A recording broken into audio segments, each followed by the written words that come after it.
I love them. I can't tell you enough about them. Oh, it's never a dull moment. I think I did something wrong. For those of you guys who don't know me, my name is Anani, and I am a Zone 7A gardener. I garden in a small space in my tiny urban backyard. I grow in mostly containers and grow bags, and I do have one raised bed actually. Now, I'm doing my intro. Now we got some eats. We're about to go home, and I want to show y'all what's growing because it's actually a lot of fun stuff. Did you look at my grow area recently? I have. It's super organized. One thing I noticed is how organized it is. We're back home. We, ate our food, hung out for a little bit, but I did say that I was going to do an update on all of my seedlings and my little seed starting area over here. So this is a little bit like all over the place. I have some more onions here, the white Lisbon bunching onions, Texas grano onions. I've never grown onions, but I'm really excited about those. I really like onions for companion planting. The plan is to put a lot of onion in the garden this year. I didn't have bulbing onions, but I had green onions and I put them in my grow bags and they did considerably well in the grow bags for pest control. And as far as like companion planting, I didn't really have a lot of pest pressure with most of the plants that had the onions in it. So the plan is to plant more onions and put them in all the bags pretty much as I can. I really, really, really want to try to get a lot of onion this year.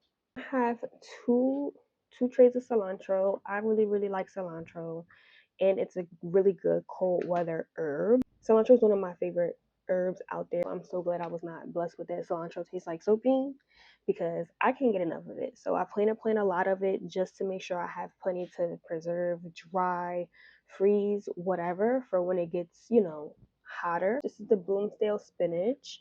Not much going on. If I'm not mistaken, I think the seed packet was like an older one, so it may also have something to do with why it's not really germinating much. I have two types of basil, lemon basil and cinnamon basil, and then here is the dwarf blue. It's like the curly kale.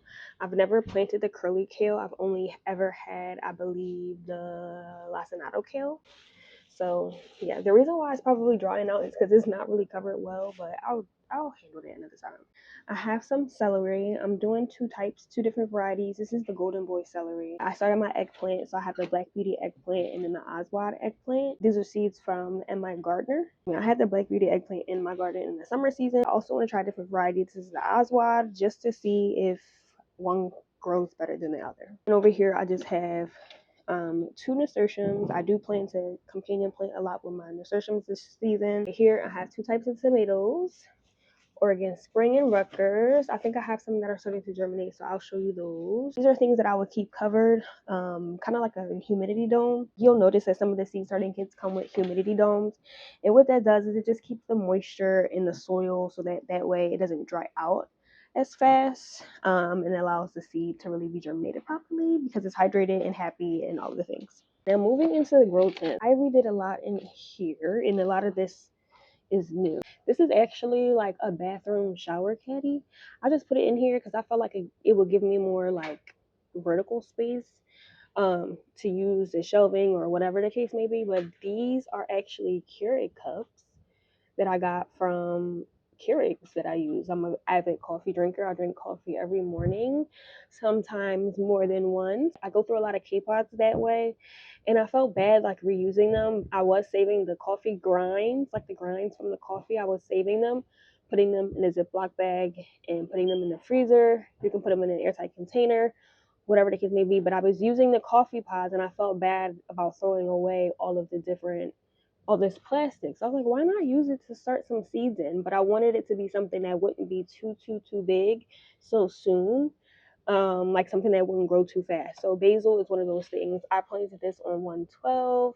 I think it's February the 8th. I'll have to say that this actually grew a little bit more since I've put them up here, but they're fairly tiny. Let me grab one. My hand is so ashy and ignore it. I just packed these with potting mix and put a few seeds in here just to see what would happen. Pretty much half of them have germinated so far. Some have, some haven't. It is what it is. This is the purple opal basil that I got from. I got it as a start, and I collected seed from it. So yeah, look at me trying to be self-sufficient. Anyway, I have two Romas that are popping up. I do plan on putting these under the grow lights just so they can be closer too, but I have to rearrange them. You'll see what I mean. I have some snapdragons that are doing okay. The strawberries are not. We're just going to ignore that. I think what happened with the Yellow Wonder strawberries is I put them in the refrigerator because strawberries usually require cold certification. It basically means you put it in the refrigerator for like a couple of weeks and it, mocks its winter like dormancy period. And I put them in there. Y'all, a couple weeks turned into like 3 months. I was like, oh my gosh, I completely forgot about the strawberries. Took them out, left them out for a few days, tried to put them in some soil. And I don't know if that has anything to do with why they're so itty bitty. I think I did something wrong. I really don't know. This is the first time I'm growing strawberries from seed. I did grow some strawberries from starts last season, but never from seed. I started my peppers a couple weeks ago. They did take a while to germinate, but here are some of the varieties I have. The Keystone Giant is like a bell type pepper. Now, I did do bell peppers from seed last season. However, I was not prepared for how long they took to grow, but they took a while to germinate in and of itself. And they're not that big, and we still have quite a few weeks until, but that way I'll be able to put out really healthy starts when it gets warm enough. I am growing the nata. The nata is supposedly, it looks and it grows. See, now I'm messing things up. Oh, it's never a dull moment. It looks like a jalapeno and it has the flavor profile of a jalapeno, but it doesn't have the heat of a jalapeno. I do enjoy the taste of a jalapeno. I like the flavor of it, like the smokiness, but I can't do the heat all the time. I really can't. Like, I'm just not built for that life. So I got these seeds from in my gardeners. They are growing beautifully here. I also have sweet banana peppers. I grew banana peppers last season. I'm not gonna have a lot because they're super, super prolific. So I only have two, and really I only need one. I really don't even need two. I'm gonna be honest. I'm excited about the sweet banana pepper, and I also have a mixed hot pepper variety. It was like a mixed seed packet that I got from like one of the big box stores. I can't remember. So I just planted two of those. I used them last season. They were great. I mean, those are the majority of the peppers that I had in my garden last season. The problem was it was a variety pack, so it took a while for me to identify them at first. I had to wait until they grew and pretty much like set fruit, and then I was able to kind of differentiate them. But it just kind of got really confusing for me, and it was just a lot going on. So I'm only going to do two, and I'm only doing the two for my boyfriend who likes hot stuff. But yes, shishito peppers. I know I literally just said I don't like hot peppers, and that's very true. However, shishito peppers have my heart. I did not grow them from seed last year. I did get them as a start, but I can't tell you enough about shishito peppers. If you haven't grown them, I don't know why. I love them. They're really not that hot. You might have like one, I think 10% of them are hot. Sometimes they can be, but they're really not that bad, and they're delicious. They're delicious. Like usually if I have like leftover bacon grease, I'll saute them with some seasoning, maybe a little garlic, onion, and you just like eat them as a side. They're so good. Amir, he likes to grill. And so he does this like teriyaki sauce and he puts them on the grill and he like smokes them. They're so good. So I said this year I need a lot of shishito peppers because I absolutely love them and I want to be able to maintain them and have them and keep them in my house. Not only that, they're also kind of similar to the banana pepper where you kind of grow them and you will for sure get bountiful harvest. Like I was harvesting off my shishito plant at least like bowls of them every week, and that was just off one plant. It's a very small plant compared to what I've seen other sized shishito plants be, but I'm very hopeful of my shishito pepper. I love them. I love them. I can't tell you enough about them. Here's a lemon balm. Lemon balm does take a while to grow. And it is similar to mint in the sense that it grows like the roots are very they like to grow and they like to spread, and so you have to be kind of careful with lemon balm in that way. But I do hear that they're really, really good at repelling mosquitoes. Going to plant a little bit more of this around the garden, and hopefully it'll like lesser my mosquitoes because they tear me up, child. Tear me up. I have some microgreens I started. You just saw my oregano fall. I really want to try to grow microgreens indoors. Never had them, never grew them, so I'm really excited about those. This is the shelf. I think there's like two more layers that I'm going to add just to create more space. But for right now, this is kind of the setup I have. I did my whole spiel about lemon balm. So, like I said, I do plan to have a bunch more in my garden this year. Some of my tomatoes are coming up. So, I planted a few cool varieties. So, like, for example, this is an Oregon Spring. And Oregon Spring is actually a kind of not a frost tolerant, but I say a cold tolerant determinate variety, and I'm really excited to try it. I feel like I might be able to plant it out a little bit earlier than most of my other tomatoes, and I'll be able to get a harvest a little bit sooner. So it'll kind of spread out all of my harvests because I'm planting a lot of determinate varieties this year. The only like vining tomatoes I'm gonna have are gonna be cherries. I have this is like the regular just heirloom cherry variety. This is the honeycomb variety. My daughter really liked this last season. This actually performed really well, grew really well in containers. Can't say enough about it. It's really prolific. My baby gave it a thumbs up. So I trust her, and you have to trust her too. Super Sweet 100, I was able to harvest a little bit from it before it got taken out by the blight that was in the backyard. I usually separate the seedlings, and then I'll like put them in separate pots. I may give them away. I have a couple of friends who are trying to start gardens, so I'm really excited to share those with them. Red burgundy, this is the same, this is onion, and so I planted more, I seeded more red burgundy onion over here. A lot of those growing.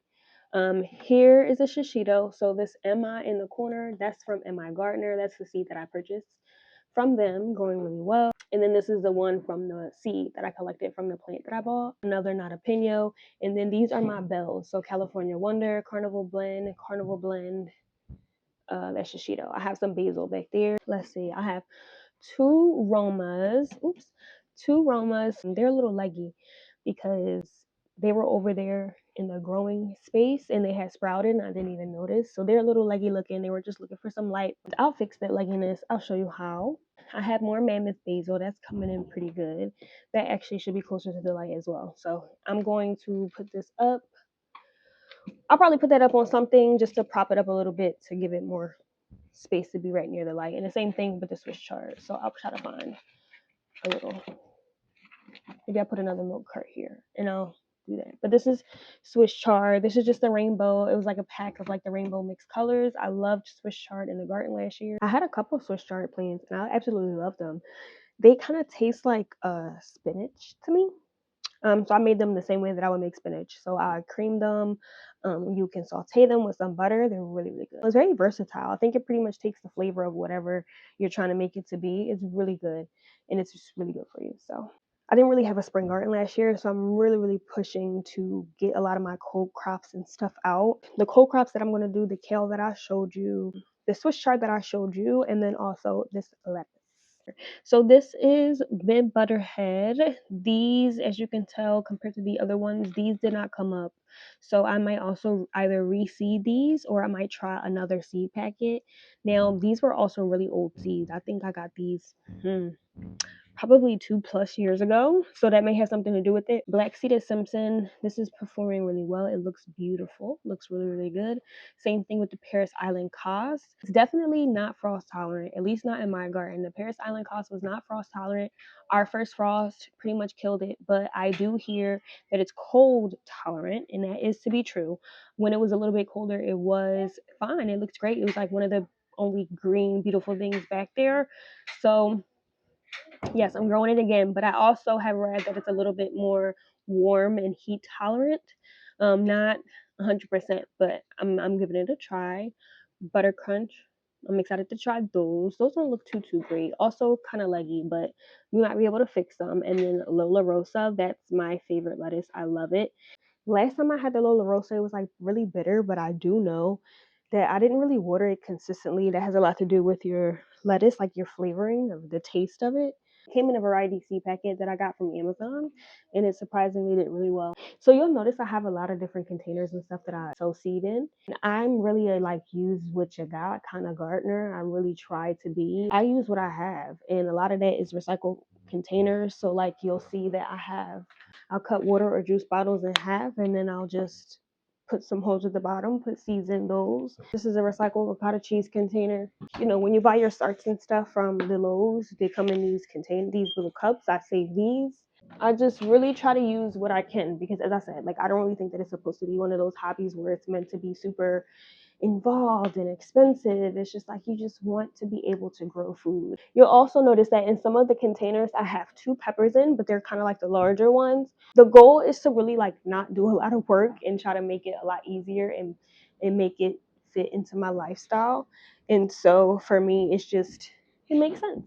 That way these two can kind of cohabitate for a little bit longer and they'll be able to be happy. They'll have enough space to grow, and then I won't have to pot them for some time.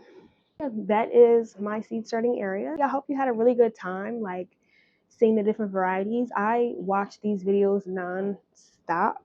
I'm really interested and intrigued to see like what other people are growing and what their growing spaces look like and just following along on their journey. And I really hope that this inspires you to get growing and to get things in the ground and to do things and grow things and get your hands dirty. I think it's really nice to just be able to grow with me. So yeah, if you like this, don't forget to like. Make sure you drop me a comment. If you see any varieties that look familiar to you or things that you're growing, or if you have any comments or tips or suggestions, you can drop them in the comments below. And yeah, I would love to see you in the next video. Bye.